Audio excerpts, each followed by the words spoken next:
আসসালামু আলাইকুম। অনেক দিন ভিডিও বানানো হয় না, দেওয়াও হয় না, ইউটিউবে ছাড়িও না, কারণ সাবস্ক্রাইব বাড়ে না। আমার এই সাধারণ খাবারে সাবস্ক্রাইব কেউ করে না। সবাই চায় ভালো ভালো খাবারের ভিডিও। আমরা মধ্যবিত্ত মানুষ, আমাদের এই সাদা ভাত, মোটা চাউলের সাদা ভাত, আর আজকে ফার্মের মুরগির ঠ্যাং পাক চামড়া দিয়া পেঁপে রান্না করছি, আর শাক ভাজি করছি।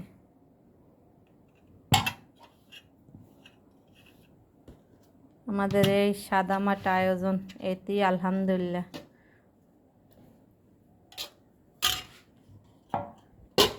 আপনারা যারা যারা আমার ভিডিওগুলো দেখেন, সবাই যদি একটা সাবস্ক্রাইব করে দেন, আমার অনেক সাবস্ক্রাইব হয়ে যায়। প্লিজ আপনারা আমার ভিডিওটা একটু দেখেন, লাইক দেন, সাবস্ক্রাইব করেন, আমার উপকার হইবে। আল্লাহ হাফেজ।